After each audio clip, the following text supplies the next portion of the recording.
I'm Scoot, and welcome to Scoot on the Air YouTube. So, I mentioned this very briefly on my radio show today on WWL. Fox News host Tucker Carlson is once again proving that he's a bullshit artist.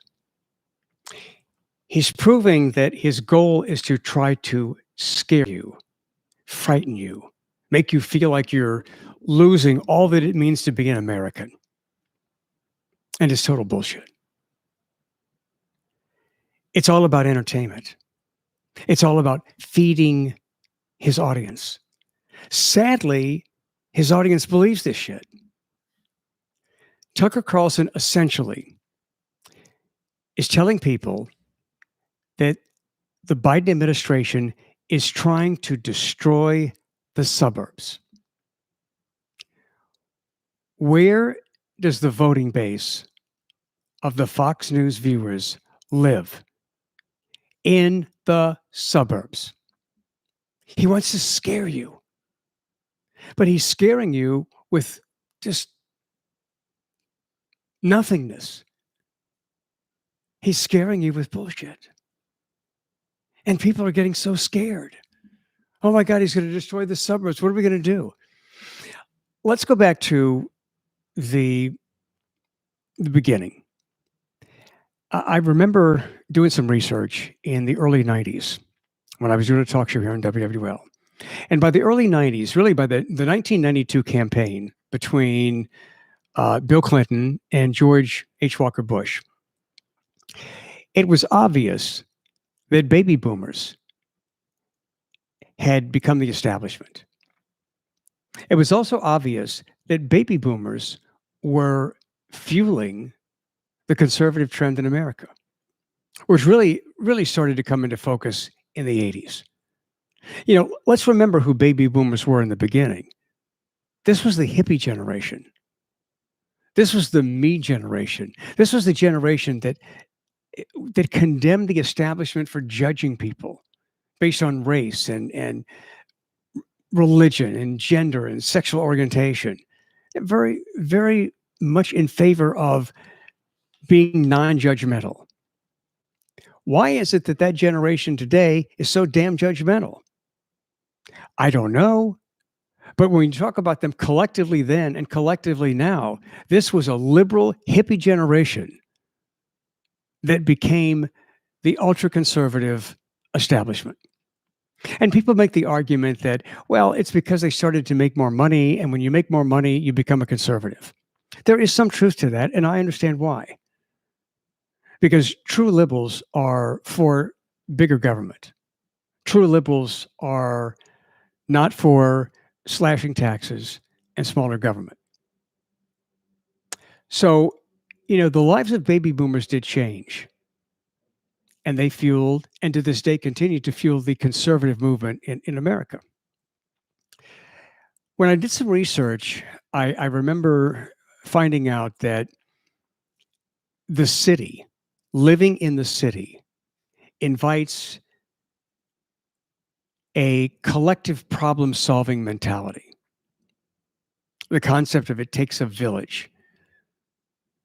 And so when you live in the city, this is just generally speaking, you live in the city, there is more of an attitude toward collective problem solving, coming together and making things work, coming together and solving problems. Conversely, living in the suburbs invites and encourages a more individual problem-solving mentality. It's more about the individuals, the individual family, or the individual. It's more prone to encourage basically the conservative ideology of individual problem-solving. So baby boomers were moving to the suburbs. Now, did moving to the suburbs make them more conservative? Or were they more conservative and they were more comfortable living in the suburbs? And I'm not sure which is the case. I think it's, you know, which came first, the chicken or the egg. And so when you when you think about where you live, it does contribute to your political ideology. For example, if you live in the suburbs, you don't see homeless people the way I see homeless people because I live in downtown New Orleans. When you don't see something, this is human nature. When you don't see something, you're more likely to condemn it and not understand it and just pick up on what everybody else is saying about it. And so that is what leads to the opinion that many people, I'm not talking about everybody, but many people in the suburbs have this opinion that, those homeless people, they're a bunch of drug addicts, they're a bunch of drunks. Well, I can tell you living downtown that there are some really mentally ill people on our streets. And where do they go to get help? I've battled OCD, obsessive compulsive disorder, all of my life. And there's one homeless person in particular who spends some time around the building that I live in downtown. And I am convinced by what I see, I'm convinced that he has a very, very severe case of OCD. I've tried to help him. He rejects the help. I feel badly for him, but there's nothing I can do. I see people walking around talking to themselves, kind of like I'm doing right now, or talking to myself. No, but see, I know you're there. I mean, I see people who just they look dirty, they look disgusting, but I know that there's a problem. They're mentally ill in some way. That causes me to have more empathy for homeless people. I see people who are passed out on the street.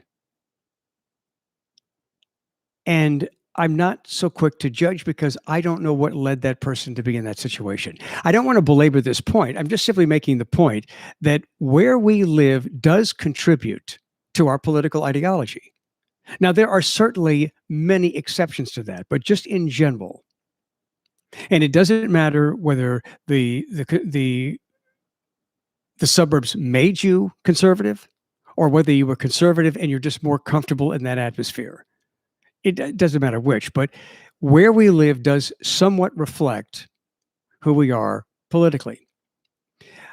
So the notion is from Tucker Carlson that President Biden wants to turn the suburbs into more like the cities for the purpose of creating more liberal ideology. Tucker Carlson is saying that Biden thinks that if he changes the suburbs and makes them more like the city, there will be more liberal people. And he's saying, be aware of this. Don't let it happen. Protect the damn suburbs. It's almost like he's drawing a line in the sand. We've got to protect the suburbs. They're coming after us. They're going to try to change us. I don't think the Biden administration can change you. And most people who are just really strongly conservative, they would still be that way in the city. So it's bullshit that the Biden administration is trying to turn the suburbs into the city and change them for the purpose of destroying the suburbs to create more liberal ideology, a same party, a same political ideology mentality. It's stupid. So once again, look, Tucker Carlson makes a lot of money.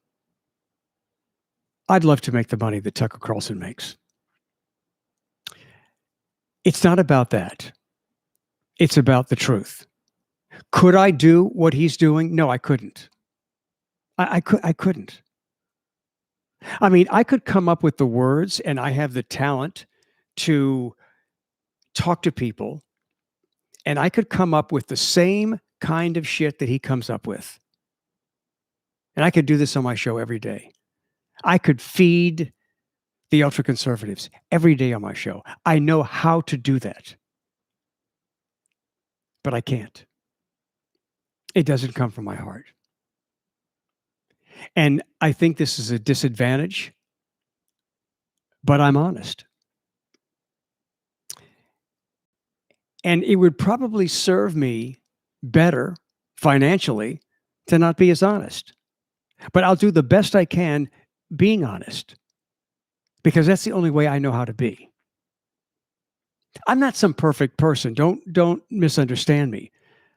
But I am in this business to be honest with you and with myself, and to not use bullshit tactics to get attention. And I know people in the business that I'm in, talk radio, who are not as passionate on the air or not as passionate off the air as they are on the air. In other words, many people in talk radio are putting on an act. And I know this because I see it. I've seen it in my career. I just think it's a shame that people become multimillionaires in the media, and it's based on either total outright lies or misinformation. And the continuing saga of the big lie is just such bullshit, but yet people believe it. They've convinced themselves. And so I want to use the Scoot on the Air YouTube channel to at least bring some balance to the right-wing social media that is poisoning the minds of people by just telling them the shit they want to hear. We all want to hear certain things, but that's not the truth. And people are literally capitalizing financially by using misinformation. And it's sad that audiences are gullible enough to believe it. If you have not yet subscribed, I hope you become a subscriber to the Scoot on the Air YouTube channel. It's easy to do. It's free. Become a subscriber. Every time we do something, we give you an email alert letting you know that we're either on live or we've done something, so you can check it out. And share. I hope you share this with your friends too. We'll get a little fancier as time goes on, but this just gives me a chance, here on YouTube. It gives me a chance to just kind of go beyond the radio show, with some of the topics that we talk about. And join me on my radio show tomorrow afternoon, 1 to 4 Central Time. If you don't have it yet, download the app Odyssey, AUDACY, and type in WWL. You've got the show wherever you've got your phone. Oh, by the way, don't forget about 80s Night, okay? 80s Night is coming up. 80s Night with Scoot, Generations Hall in New Orleans, Saturday, July 17th. The 80s start at 8. This is going to be one hell of a party. We are decorating. We are going to have fun. And I am so honored that Generations Hall came to me and asked me to be part of their grand reopening post-pandemic. And man, we're going to blow it out with 80s Night. Shane Love, the DJ, the 80s DJ, he's going to be on stage there. And here's where you can get tickets. TheMetroNola.com. That's where you can get tickets right now. I think tickets are like $10. And because we're going to try to make this fancy, we have to do this. But we're going to send proceeds to the Louisiana Hospitality Foundation. And that helps out people who are still affected by the pandemic. But here's where you can get tickets right now and get them, because I tickets are going to sell. And I want you to be there. Just go to TheMetroNola.com and get your tickets now. And I look forward to seeing you Saturday night, July 17th, for an 80s night to remember.